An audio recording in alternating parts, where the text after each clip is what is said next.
What up though, y'all? It's Chris. Appreciate you connecting with me today. I'm nearly done with all my steps today. The topic that we're gonna talk about now is saving $10,000. Now, why $10,000? Well, I've had people ask me in relation to the videos I say about getting out of debt. I've had people ask me, well, what if you've already paid off your debt or you're on the verge of paying off your debt? What do you do then? What do you do afterwards? Well, that's the next step. You want to save $10,000. Why $10,000? Well, $10,000 is enough money to where most surprised emergency expenses you'll be able to cover with no issues. If you have any situation with your vehicle, if an appliance or something goes out and you need to replace that, your mom or something needs a couple dollars because something happened with her, just the majority of emergencies that could pop up that have an expense tied to them, you will easily be able to handle them if you have $10,000 saved up. Another thing about saving $10,000 is you will have developed the discipline necessary to continue saving. So not only do you have that money saved up for when you have emergencies, but you've developed the discipline necessary to stay the course with continuing to save and make other moves as you progress. There's also the peace of mind that comes along with having $10,000 because you're not broke. You're not wealthy by any means, but you're not broke. When you've got a few dollars, squirreled away, it provides you with a sense of comfort. You're not broke. So even if you're kind of living paycheck to paycheck, not really.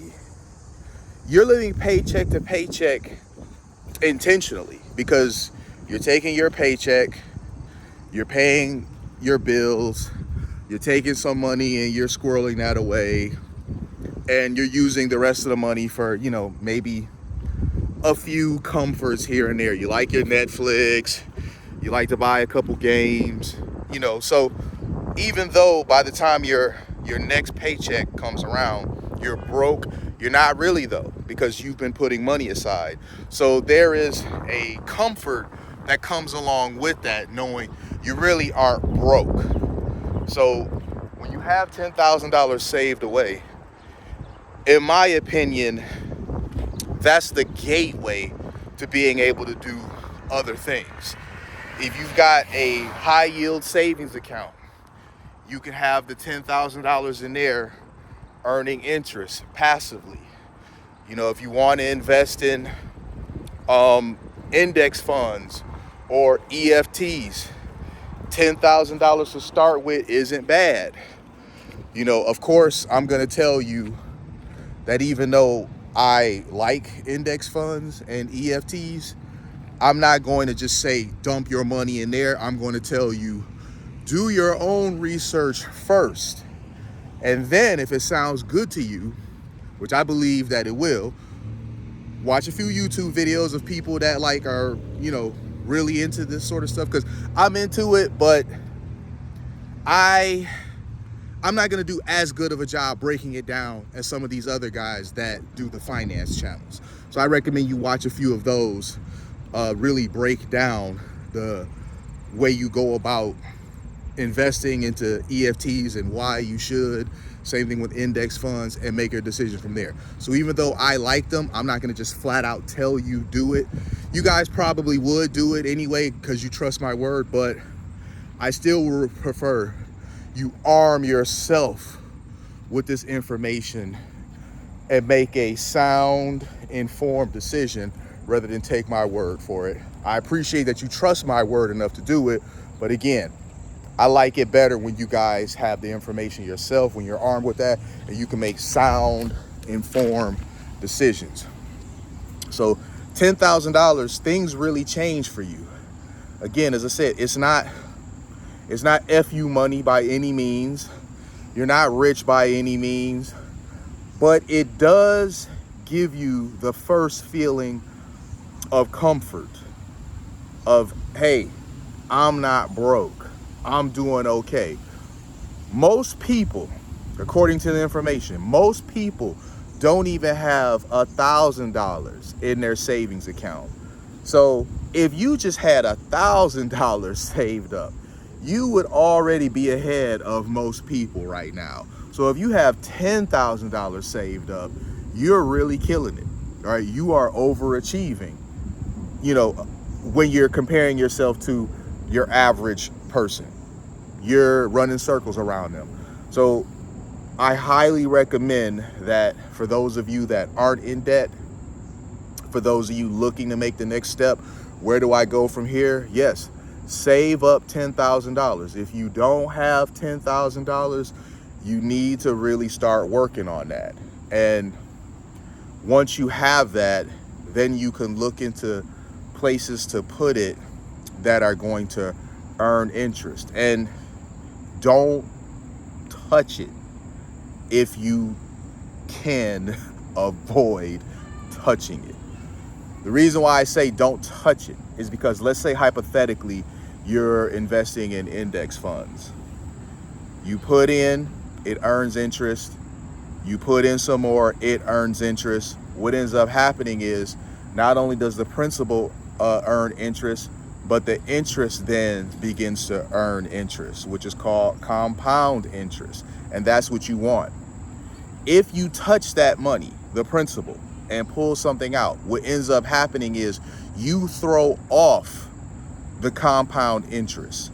So you can lose potentially years worth of interest you would earn on this money by touching it prematurely. So the money's there, but you don't want to touch it. You whenever possible, you want to deal with the money you get from interest and not the principal. You want to avoid touching the principal by any means necessary. Now, if you got an emergency and you just somehow got to get liquid, you got to get the principal out or whatever, I hope that doesn't happen, but you do what you got to do. But realistically, you want to be in a situation where you never, ever touch the principal. So save up $10,000. That is where you go from here. If you've went ahead and paid off your debts, you don't owe any student loans, you don't owe any credit cards, any past doctor bills or whatever, those have already been cleared up. All of your debts are gone, and you're like, I'm really ready to start progressing my life forward. I'm really ready to start trying to, grow my cash. I'm tired of being broke. I'm tired of being stressed like I have no money and any surprise expense is gonna immediately put me deeper into debt. No, you want to set yourself up to where that's no longer your life. So save $10,000. I'm telling you, save $10,000. Get working on that. It's going to require you, especially if you're working with limited funds, it's going to require you to scale some stuff back. It really is. It's going to require you to scale some stuff back. It's some spending that you're doing monthly, weekly, that you're going to have to eliminate. Only you know what that is. If you have like 6 streaming apps, maybe cut that in half, because when you're really trying to get this idea off of the ground, every dollar matters. It's not going to matter as much later, but when you're trying to get this off the ground, every dollar counts. So you really want to cut expenses wherever you can. Some people say, oh, that Starbucks coffee that you like so much to have every day, cut that out. I don't know about that, for the simple fact of, if that cup of Starbucks coffee truly makes you happy every day, it puts you in the mood to get out there and grind and do what you got to do and get stuff done or whatever, then you don't want to cut that out. because then you are going to be less effective. If doing something like that has that type of positive effect on you, then no, you don't want to cut that out for the sake of saving money. You want to go to other things that are less important, that have less of an impact on you. They don't affect your mood as much. Those are where you want to start cutting back. So get working on that. Save $10,000. You'll have a level of comfort from being able to look at your account and see that you've got 5 figures stored away. You'll have a level of comfort from the fact that by having that saved away, you can afford to deal with the majority of surprise expenses. And it is the next step forward in terms of you trying to stack your bread up. So I hope you guys receive that. For those of you who were asking me about what's the next step when you are out of debt or you're about to get out of debt, what should you do next? I hope that answers the question for you. Hope you're satisfied with that answer. If you like this video, give me that thumbs up, y'all. Share this video. I say it every time, man. Leave me them comments. Y'all know I like to hear from y'all and see what y'all got to say. Hey, listen, speaking of the comments, y'all been leaving me a lot of them. Shout outs to y'all, because y'all have been leaving me a lot of them. I answer a lot of them. Yesterday and today, I couldn't quite actually respond to all of them, but I would still love the comment or whatever, just to show y'all that I do read them, I do see them. So when I say leave me comments, it's not just me talking. I do like to get y'all feedback, man. So I'll talk to you guys later. Peace.